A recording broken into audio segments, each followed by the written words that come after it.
Alright guys, what is up? Today we're going to be doing something very, very different from what I've done on here before. We're going to be reacting to GameSpot's Mortal Kombat timeline. So I'm assuming this comes from the beginning of Mortal Kombat's timeline to now with the new era and everything. And yeah, sit back, relax, and enjoy. I'll leave the actual video link down in the description below if you guys want to watch it without my commentary. But with that being said, let's get into the video. The Mortal Kombat franchise features one of the most dense and elaborate timelines in video game history. The epic fighting game series unfurls its melodramatic narrative across 13 games, with a timeline that reboots itself not once, but twice. So how exactly now does three it all tie times together?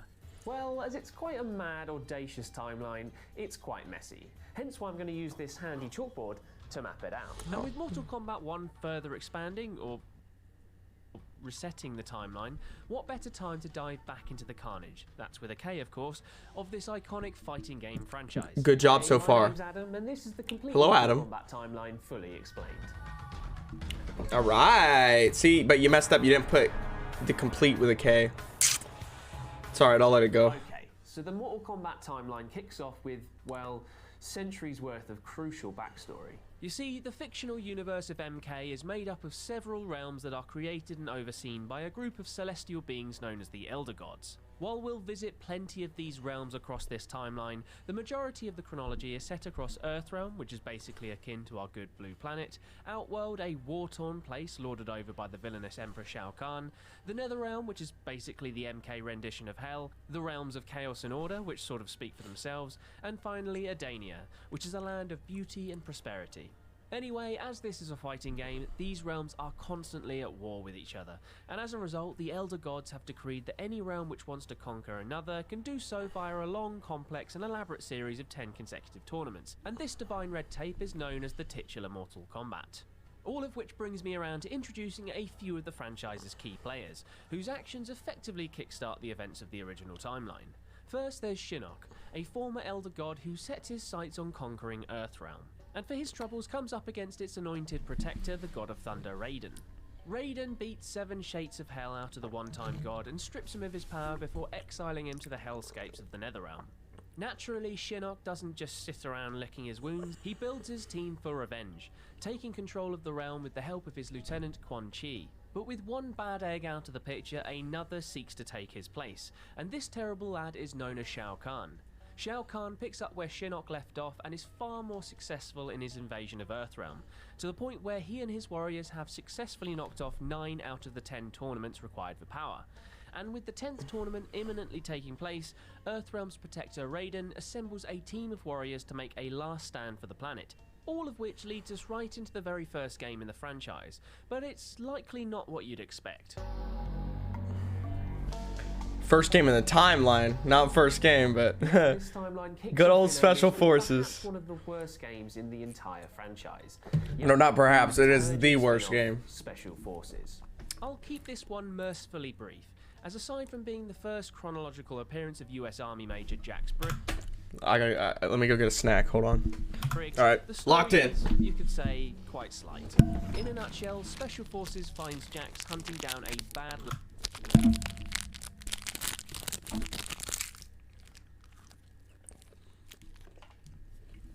Kano slaughters a whole load of Special Forces troops during a prison raid before escaping to the realm of Outworld. With Jax hot in pursuit, Kano discovers a mythical MacGuffin that can transport the user between realms, but Jax beats him to the punch and nabs the artifact for himself. This is actually all news to me, because I never played Special Forces. In a nice, cozy jail cell. This game's overhated, fun fact. There is another spin-off that we need to get through before we can get to the prospect of that mouth-watering 10th Mortal Kombat tournament. And sadly, this is another that could contend for the worst game in the franchise.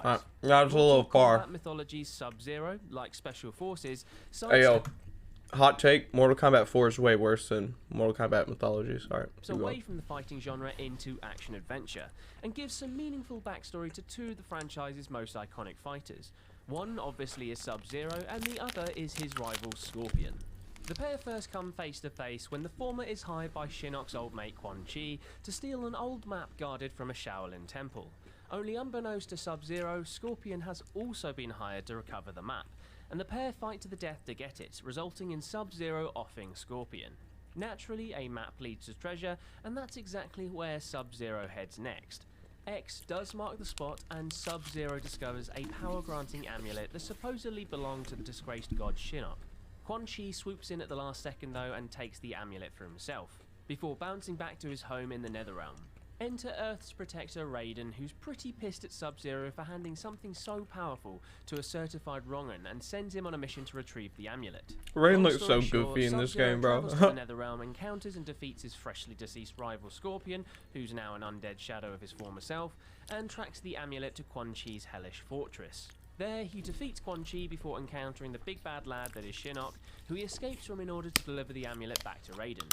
All of this eventually leads to that 10th and final Mortal Kombat tournament though, a tournament that Sub-Zero is cordially invited to.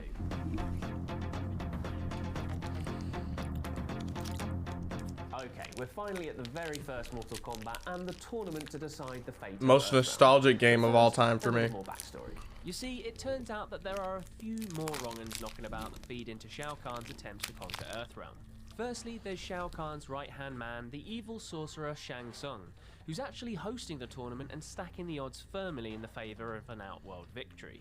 And secondly, there's his prized fighter Goro, who's a four-armed warrior behemoth that has reigned supreme as the champion of the previous 9 Mortal Kombat tournaments, dating back for the last 500 years. I wonder if they'll include the movie in this video. I doubt it. Raiden and his team of Earthrealm fighters.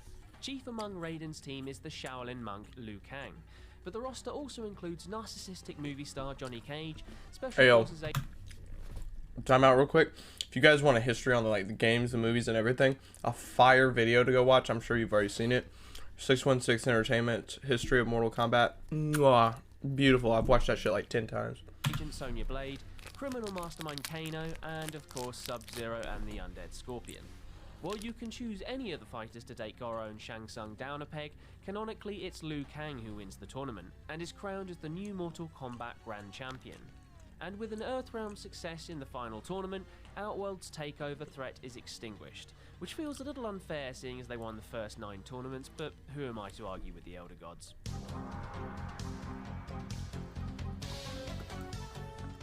Right, after a particularly chastening defeat in the 10th Mortal Kombat tourney on Earthrealm, Shang Tsung heads back to his home in Outworld with his tail between his legs. His master, the Emperor Shao Kahn, is naturally not too happy, and is pretty much ready to execute his lackluster... One thing I'm a little upset that they didn't mention towards the beginning is they were talking about the realms and everything.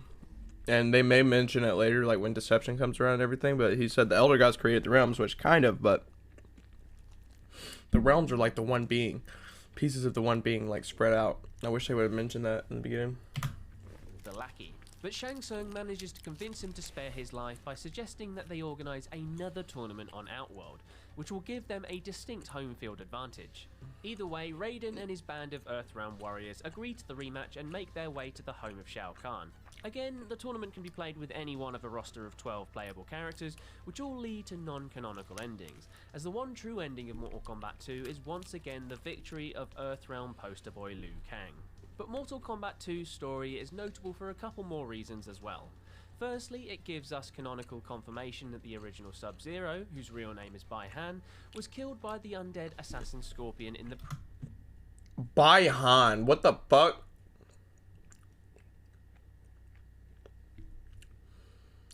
I'm getting the last Avatar remake vibes right now. What? I'm gonna be the language police here. It's Bihan, bro. Previous Mortal Kombat tournament. While this initially provides some mystery as to how Sub-Zero is still knocking about in Mortal Kombat 2, this is answered by the fact that Bai Han's younger brother, Kuai Liang, has assumed his sibling's alter ego of Sub-Zero.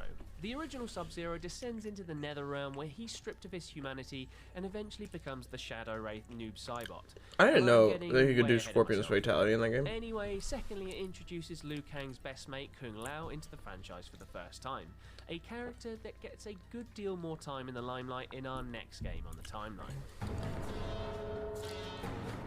Mwah, beautiful game. Second favorite MK game of all time. The events of Mortal Kombat Shaolin Monks, which is a rerun of sorts of the events of Mortal Kombat 2, but from the perspective of the titular Shaolin monks Liu Kang and Kung I wonder why they're like going through Special that now. Forces and mythology Sub-Zero before it, Shaolin monks takes a sidestep into the action-adventure genre, repurposing the ending. Dude, I might do another playthrough of Shaolin Monks, man. I fucking love this game. And seeing as I've just regaled the story of both of those games, we'll leave it at that. What I wouldn't give for another Shaolin Monks, bro. Okay, it's time for Mortal Kombat 3, which sees Shao Kahn enact a loophole in the whole Mortal Kombat red tape tournament rubbish and invade Earthrealm through different means. Seeking to put an end to his losing streak, Shao Kahn instead opts to kickstart a plan supposedly 10,000 years in the making. This plan is to reincarnate his former young love, Queen Sindel, within the boundaries of Earthrealm, which will allow him to cross between the dimensions to reclaim his queen and conquer Earthrealm via a sneaky loophole. He does exactly that, and as soon as he takes over his queen and his new realm, billions of Earthrealm people all suddenly lose their souls. Luckily, Raiden is able to protect a few Earthrealm warriors, otherwise MK3 would be a pretty short game. And there would be no one to kick the living crap out of each other. Naturally, there are a whole load of stories all happening at once, depending on which fighter you choose to tackle the main campaign with, but there are 3 key story beats for my money. Firstly, we catch back up with Liu Kang, who is naturally a main target for Shao Kahn once he realises that a handful of Earthrealm warriors are still alive. Liu Kang joins forces with Kung Lao, and the pair lead the rebellion against the invading forces, which eventually leads to Kung Lao's supposed death when he succumbs to his battle injuries. Kung Lao's fate fuels Liu Kang's fury at Shao Kahn, who he eventually defeats before shacking up with the Egyptian royal, Princess Kitana, who herself has a long and complex family history with the Khan. Long story short, she's the daughter of Sindel, who, shock horror, it turns out is not Shao Kahn's former queen, but the wife of a lad named Jared. Anyway, then there's the clan of assassins known as the Lin Kuei, who have actually been around since the beginning and claim Sub-Zero in their ranks. And they take on a much more prominent role. Man, that Sub-Zero skin is awful. To deal with actual humans, the Lin Kuei decide to turn 4 of their prime assassins into soulless robots, and the unlucky 4 are Cyrax, Sector, Smoke, and our old mate Sub-Zero. Smoke and Sub-Zero opt out, you know, for obvious reasons. Although the Ninja MK3 skins are fire, man. Sub-Zero is also hounded, but he's able to evade his former clan, and as a result, he joins the rebellion against Shao Kahn. Lastly, there's the Special Forces duo of Jax and Sonya, who in the wake of Shao Kahn's defeat set up the Outer World Investigation Agency, or OIA, which becomes an organisation dedicated to thwarting potential invasions from other realms. Naturally, there are a handful of other subplots knocking about in MK3, but those are the key ones to the overarching timeline. Right, on to pastures new.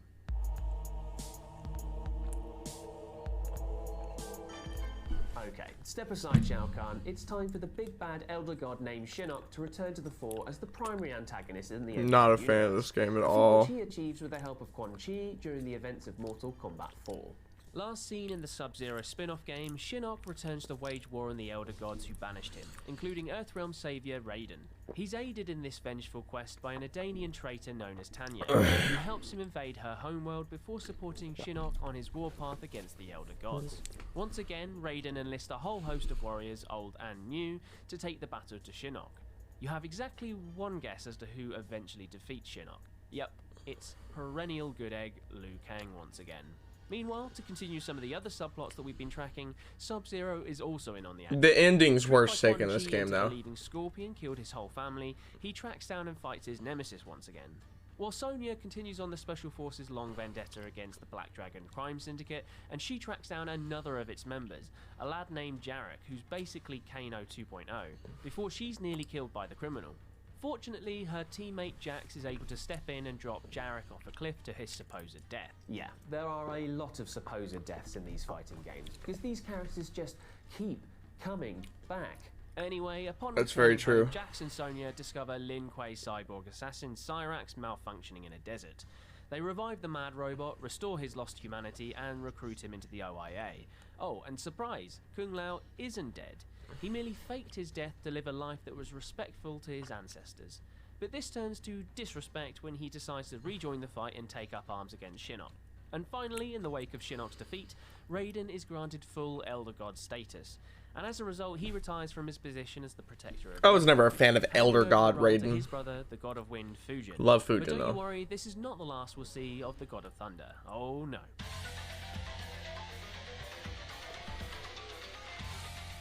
Next up on the timeline, we are venturing away from numbered sequels for the tag team. Sideline, Deadly Alliance's trailer, like cinematic trailer they have, is possibly one of the best cinematic trailers of all time. Event of the season.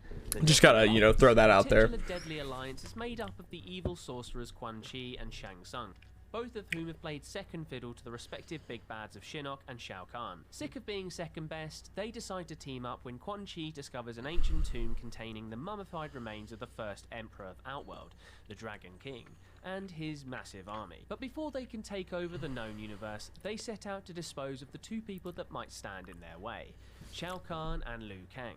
After faking allegiance to the former, the pair murder him in cold blood before travelling to Earthrealm to drop in on Liu Kang.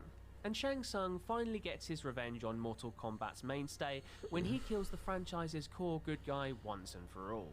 Yeah, we are 5 mainline games in, and the ever-present Liu Kang is dead and gone. He's not even playable in the game, which is a really ballsy move by the developers if you ask me. Anyway, the sorcerers dine out on Liu Kang's I've watched soul this and trailer hightail it back possibly to Outworld hundreds to of kickstart times. their plan to resurrect the Dragon King and his army. Quan Chi uses the Amulet of Shinnok, remember that from all the way back in Mythology Sub-Zero, to open up a portal to the heavens known as the Soulnado, which brings in souls for the Dragon King's army by the bucket load. Meanwhile, Earthrealm's warriors are once again being marshalled by Raiden, even if he can't himself intervene due to his status as an Elder God. They travel to Outworld en masse, but canonically speaking, as is later confirmed in the intro sequence of the next game, they all fail in their attempts to stop the Deadly Alliance, and Jax, Sonya, Kung Lao and Kitana are all killed in the fight. This all leads to This Raiden right here telling looks the like other Scooby-Doo Elder gods to CGI, hold you know? his beer as he renounces his status as a god and rejoins the fight to take out the Deadly Alliance himself, which leads straight into the intro of... Another great trailer. Deception's such a good game, man. Okay, so we're right back into the thick of the action at the beginning of Mortal Kombat Deception, Raiden versus the Deadly Alliance. And I'm afraid it's not good news for Raiden. The Thunder God is finally defeated and battled by the Sorcerers, but while he's out for the count, the Deadly Alliance turn on themselves in a bid to claim the power of controlling the Dragon. Deadly King's Alliance army. was such an interesting Quan Chi game, such an eventually interesting emerges choice victorious, for but blinded by your the heat of villains, you know? battle, he The doesn't main realise that the villains, we Dragon want it King to be himself, guys that have been Onaga, around for a the ancient while, ruler of Outworld, that has most of the been time get really resurrected bullied. alongside his army. With the help of the revived duo of Raiden and Shang Tsung, Quan Chi attempts to fight off the Dragon King, but Onaga is totally out of their league. Onaga's a beast. In a last-ditch effort to stop Onaga, Raiden releases his godly essence, which basically amounts to a small nuclear bomb, which blows everything up, killing Quan Chi and Shang Tsung in the process, but leaving nary a scratch on the Dragon King. That's certainly not the end of Raiden though. His godly essence regathers on Earthrealm and the God of Thunder effectively returns as a vengeful, pissed-off god. His mood is not helped by the introduction of Deception's lead protagonist, a lad called Shujinko, a next-generation... What a Liu Kang beautiful of sorts, conquest to use mode. Ed Boon's words are anything to go by. You see, Shujinko is something of a gullible fool, and it's Onaga's deception of him that provides the context for the game's title. Onaga, disguised as an emissary for the Elder Gods named Damashi, orders Shujinko to search high and low for 6 mystical Kamidogu... I saw a theory tools. that somebody was like, oh, maybe Kronika and MK1 is Damashi. That would be fucking sick. I mean, that would be really cool, and I kind of hope that's the case. To help him further cement his power. His ultimate endgame? Nothing short of the destruction of all the realms in the known universe. When Shujinko finds out about this deception, he's naturally pretty pissed, and he swears revenge on the Dragon King. Luckily for Shujinko, Onaga has taught him the power to mimic other fighting styles, a misguided move that ultimately leads to his downfall. But back to Raiden, who's so angry about Shujinko's foolish behaviour that he digs up Liu Kang's half-rotten corpse and revives him as, well, a zombified... Such a husk of a weird and so Liu storyline Kang with Liu Kang, re-enters man. the fray, sort of. and goes on something Liu of a Kang murderous with rampage chains, totally unbefitting one of the a coolest Shao fucking Kahn. things ever. Anyway, the rest of Mortal Kombat Deception is a big old battle for supremacy between the surviving fighters from I mean, like, what a cool choice. and Onaga and his band of supporters. Onaga has also drafted the realm of Edania into his ranks as well, with the help of Edanian Princess Melina, who's also in on the Deception game as she's running about pretending to be Princess Katana. Oh, and on top of all of this, Onaga uses his power to resurrect the dead to revive all of the previously deceased combatants. I forgot that Melina pretended to be Katana. So cue zombie versions of Sonya, Kung Lao, Katana, and Jax, etc, etc. Anyway, back to Liu Kang and not the zombie version that I mentioned earlier. You see, Liu Kang's soul has lived on and has latched itself to a fighter known as Ermac, who's basically a human conduit for souls anyway. And this unlikely duo helped to free the imprisoned souls of Onaga's undead army.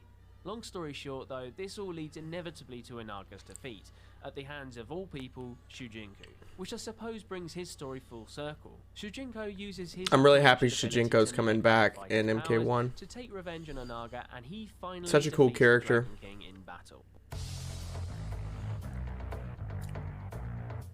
Mortal Kombat Armageddon, why are we showing Here we Superman? are, the big climactic ending of the original Mortal Kombat timeline. Strap yourself in, as this is the beginning of things getting very confusing. Right, so Armageddon kicks off centuries in the past when the Edanian sorceress Delia foretells the apocalyptic end of all the realms. She has the foresight to see that the cumulative power of all of the realms... Bro, her model always looks so weird to me. Leading to its ultimate demise. The circumstances of Look like this Play-Doh. happening though are complicated. You see, Delia's husband King Argus, who's also an elder god by the way, constructs a giant pyramid where the final battle royale for power will eventually take place. This battle royale will be against the elemental man on fire Blaze, who has been created solely for the purpose of killing the various fighters from across the realms. But if anyone but Argus's sons Taven or Dagon are to defeat Blaze, it would trigger the apocalypse. You see, complicated. Anyway, Argus puts his two sons on ice in the hopes that they'll be victorious against I just Blaze recently and played some put of a this. stop to I think I'm Armageddon. gonna finish the game. Long story short, and it is a long story, Taven and Dagon are awakened in the future and are instructed to fight Blaze by Argus in a bid to replace him as an elder god. The pyramid pops back up and intrigues the entire population of Mortal Kombat, especially when the top bursts into flames, presenting the new challenger of Blaze. And so kicks off the final battle to determine the fate of the realms, and the ultimate champion of Mortal Kombat. Of course, there are multiple endings, with the original ending seen in MK Armageddon now being considered non-canon. In that ending, Taven is victorious against Blaze and takes up his position as an Elder God, a position that he swears to use as a means to prevent the Armageddon. But as we all know, this is not what ultimately takes place. As is revealed in the next canonical entry in the franchise... Fuck, MK9 is such a good game, man. Every time I see gameplay of it, it just makes me happy. Shao Kahn and Raiden. But before we delve into the fallout of that epic conclusion, it's time Especially for after something seeing all the older MK completely games, man. This is just like, it's like drinking a fresh cup of water, man. I'm so sorry to leave you on a cliffhanger like that. I mean, I love the old games, but MK9 is so good, before we can dude. get into the meat of Armageddon's canonical ending, seen during the intro of 2011's Mortal Kombat, I thought I should explain why the 8th game in the franchise is technically AWOL in the canon. Long story short, the fusion of the Mortal Technically Kombat not universe AWOL in the takes canon. place in a It's, timeline if you watch all on its own. It has MK11 no bearing on the story going mode, it forwards. like kind of showed it does, with however, take you Chronicles, through like some of the Raiden versus preceding Liu Kang narratives kind from of thing. previous MK games, taking place in a world where Shao Kahn has been defeated. His defeat takes place simultaneously with that of DC villain Darkseid. And as a They were result, so smart with that in MK11 because they could just say, like, hey, oh, this doesn't make sense. This is in a different timeline. Okay, it was Chronicles' alternate timeline. They could say that with Shaolin Monks, anything. I mean, Special Forces and MK versus DC, and it makes sense. This mad act triggers everyone and everything across the two colliding universes to absolutely lose their minds in a bloody battle royale until only Raiden and Superman are left alive. Ultimately, these two do-gooders team up to defeat Dark Khan and bring an end to all this madness. Such a goofy game. As I said, MK versus DC Universe exists all the way out there on its own, in its own little bubble, and will have no more bearing on this timeline going forwards. But I thought it would be weird not to include it. It would be Right, weird. It's a good back to thing the you main included it. attraction.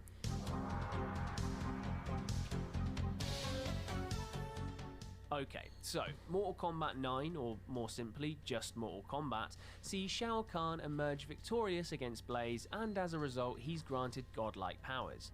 These all-powerful new abilities effectively help him overcome the last living combatant, Raiden, in a fight to the death. But just as Shao Kahn is about to deliver the final blow, killing the God of Thunder, Raiden uses his own Elder God amulet to send a message back in time to his past self. A message simply stating, he must win. And with this simple message, a whole new branch of the timeline is created. You see, Mortal Kombat 2011 is a soft reboot of the franchise of sorts, which retells the events of the original 3 Mortal Kombat games, but keeps everything within the same continuity. Let me explain. Okay, so the action immediately rewinds back to the events of the very first Mortal Kombat game, to a younger Raiden who suddenly has a premonition of the future along with his future self's message. He zaps back into consciousness and realises that his amulet has been damaged as a result of the visions he's just seen.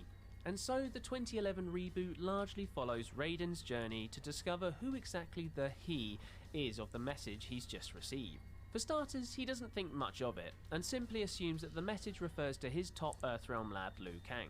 So by and large, the events of MK1 play out much as they did before.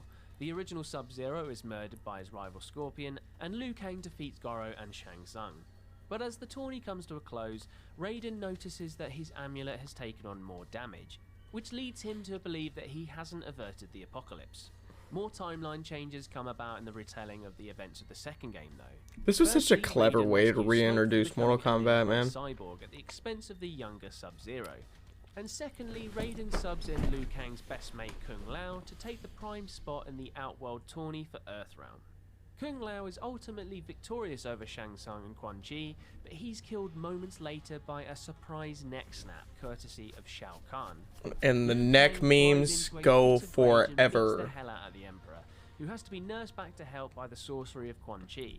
Anyway, the upshot of all of this is Raiden's amulet becomes even more damaged. That Armageddon is still on the cards, lads. With Shao Kahn and Quan Chi forming an alliance, Shao Kahn is able I was to really fast-track surprised the we didn't get revival Taven or of Queen Dagon Sindel, as a cameo and this fighter opens in the Mortal door for Kombat 1. full-scale You talk about a invasion of perfect Earthrealm. time to do As a something like result of that. this, There you go. Raiden and Liu Kang lodge a complaint Because they're against obviously the gods, still who related inform them and that in they the will universe. the invasion. Unless they try to merge Earthrealm with Outworld without taking the proper action, i.e. a big bloody Mortal Kombat tournament to the death. Anyways, while all of this is happening, Queen Sindel basically slaughters most of the cast of heroes, including Jack, Sub-Zero 2.0, Smoke, and eventually Katana. And then Raiden finally realizes that the he of the cryptic messages must refer to Shao Kahn, because if he attempts to invade Earthrealm without winning via Mortal Kombat... And Liu Kang was pissed. Liu Kang doesn't see eye to eye on this notion though, and makes a move to attack the Khan. And while trying to stop him, Raiden accidentally kills him. And this mad, timey-wimey narrative... That shit broke my childhood. You have no idea. Raiden surrenders to Shao Kahn. It was always so fucking weird to me how Shao Kahn's voice just like completely changed throughout the story mode. Like you had it before, and then all of a sudden when this whole invading part happened, he sounded totally different. It was so weird to me. The Elder Gods to finally intervene, granting Raiden godly superpowers, which he then uses to destroy the Khan for not invading through the requisite bureaucratic means of Mortal Kombat. And so by the end of the 2011 Mortal Kombat, most of the heroes are pretty much dead, and Raiden is left to rebuild with Sonya Blade and Johnny Cage. But there's one last twist in the tale, as Quan Chi is revealed to be working with Shinnok, a la Mortal Kombat 4, and that the destruction of Shao Kahn and the devastation of Earthrealm has all been a part of their grand plan.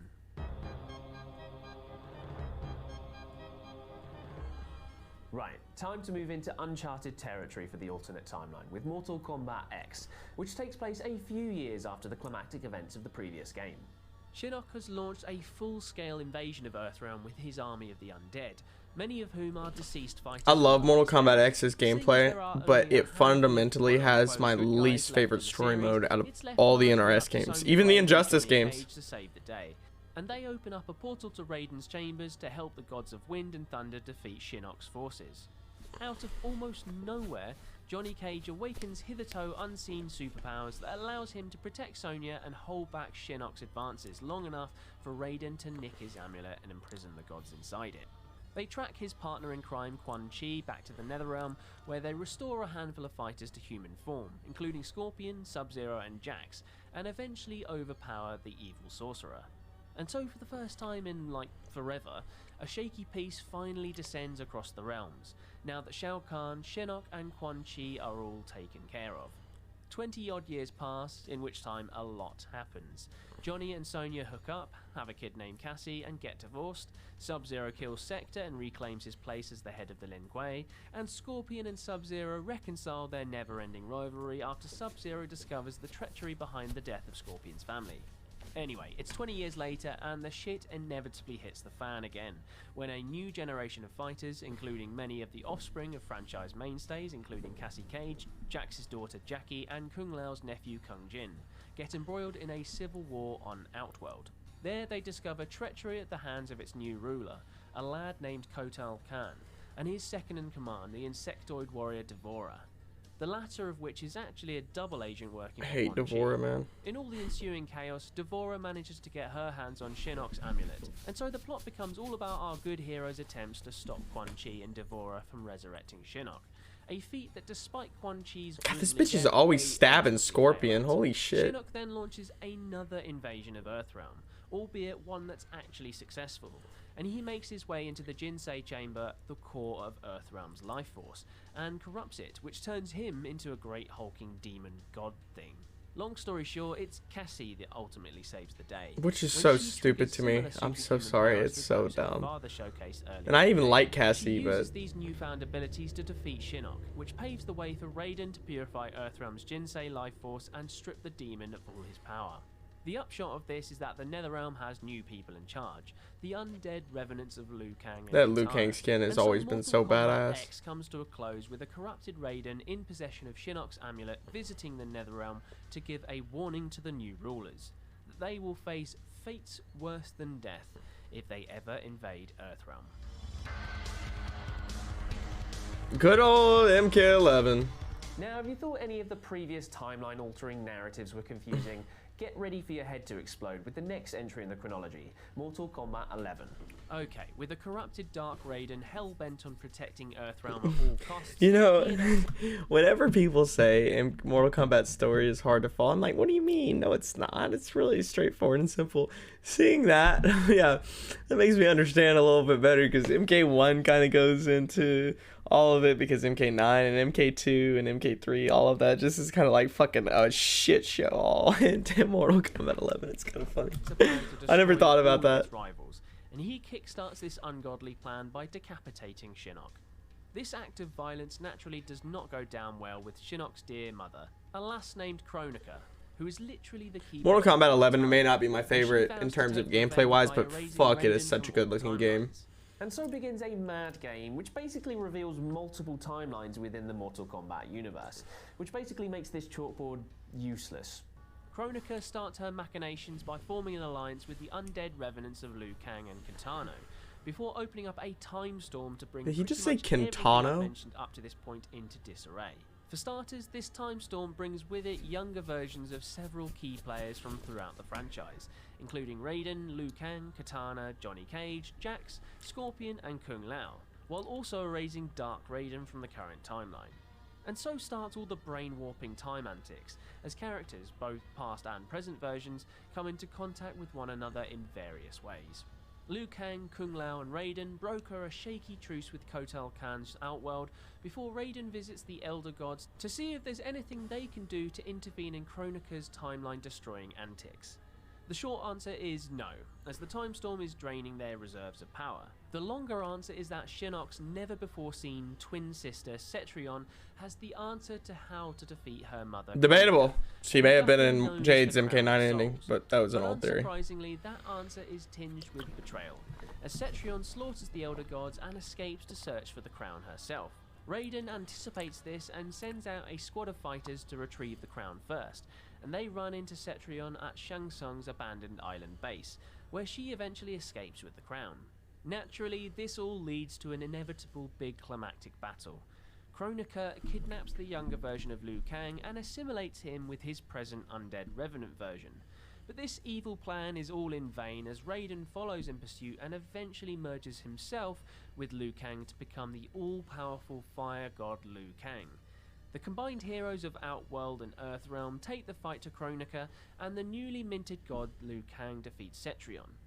But as Kronika is literally in control of time, she rewinds events and absorbs her daughter Cetrion's power, which gives her enough time essence to rewind all the way It's back crazy to the just literal how beginning of much the better entire Mortal universe, Kombat which 1 basically does erases Fire God Liu everything Kang from the design-wise. timeline thus I've far. never Yet liked due the to his new MK11 Fire godly God status, design. Liu Kang is immune to these time-traveling Looks so antics, much and cooler so in the new he game. enters the end game of Mortal I'm so Kombat happy they 11 ditched the unscathed. weird white hair. Naturally, there are several possible outcomes to the ending, all of which I guess can technically be considered canon, as this game introduces multiple timelines. Firstly, if Kronika wins, she murders Liu Kang. Well, it's not really sets up canon. a whole new separate timeline. We know what the canon is because of Secondly, if Liu MK1. Kang wins outright, he creates a new timeline alongside Katana. But the canonical ending, though, is Liu Kang's victory, albeit with the god losing one round of the fight to Kronika. This Actually, we don't know. essentially Katana could have been. There have been some. Well, here's your little spoiler alert. There have been some supposed leaks, which none of it's confirmed or anything. And there's also been theories that Katana was with Liu Kang as like another like kind of Titan god, like just on the side of him, and she like turned evil. So we'll see. meeting with a I doubt it, though. Raiden, who becomes his advisor, and this sets the stage for the next chapter in the MK universe, the DLC story expansion Aftermath. Dude, I really hope they do another like story Right, DLC. Here we are, the final swan song for the alternate timeline created at the beginning of Mortal Kombat 2011. And you can bet your clocks things are going to get even more complicated. Okay, I'm already frazzled with this timeline, but I'll try my best with this one. So following the near-apocalyptic ending of Mortal Kombat 11, Aftermath kicks off right away with Raiden and the Fire God Liu. Yeah, you know what? No, I guess this is canon because Aftermath, Raiden's the one who's advising him. Okay, makes sense. Are also still alive, having been trapped in some sort of time-immune prison or something to that effect. Shang Tsung, the scheming bastard, convinces Liu Kang to send the trio back into the Time Storm to steal the Crown of Souls before Kronika gets her hands on it, a la the events of MK11. Raiden is suspicious, but Liu Kang goes through with this mad idea and off the lads go into the Time Warp. Inevitably, Shang Tsung has nefarious intentions, mainly involving resurrecting a fully powered up Sindel to use against the might of Cetrion in order to reclaim the crown. Long story short, the scheming sorcerer gets his mitts on the crown and is able to harness the time powers of Kronika. En route, he hoovers up souls left, right and centre, before defeating the Keeper of Time herself and erasing her from existence. And in his last moment of glory, as he reaches the Hourglass of Time, Fire God Liu Kang comes a-knocking. It turns out that Liu Kang has been aware of Shang Tsung's intentions all along, and has actually allowed him to gain the crown as he believed the sorcerer to be the only one capable of eliminating Kronika. And so the final fight of Mortal Kombat kicks off in earnest, Liu Kang versus Shang Tsung, just like the original final duel all the way back in the very first game. Yeah. There are two outcomes, one of which is canonical and which leads to Mortal Kombat 1. Simply put, if Shang Tsung wins, he slaughters Liu Kang and uses the Hourglass to conquer all the known realms. Whereas in the canonical ending, Liu Kang wins. It is really cool how it's just completely full circle with Mortal Kombat 11. Liu Kang effectively It's definitely, it's just its own era, its own thing. It's beautiful. And he kicks this new timeline off by visiting his good pal Kung Lao's ancient ancestor to become his new champion in an upcoming Mortal Kombat tournament. Speaking of which...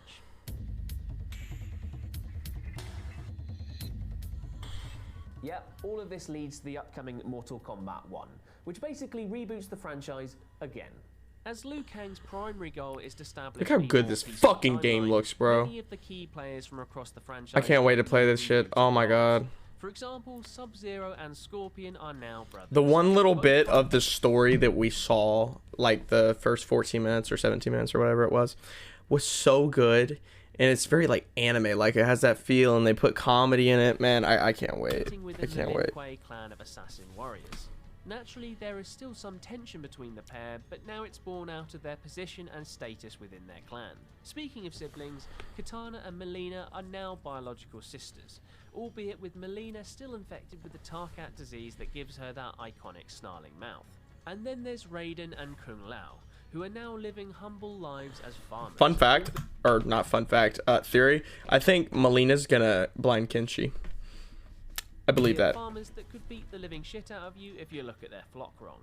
Interestingly, Raiden is no longer the god of thunder, so it appears that the power dynamic has shifted between Raiden and Liu Kang, with the latter taking on the mantle of the godly mentor. Aside from all these rebooted roles and peaceful pretenses, there's still plenty of carnage in this new iteration of MK, not least from Shang Tsung, who appears to arrive through a portal, potentially from some other timeline or dimension, who knows.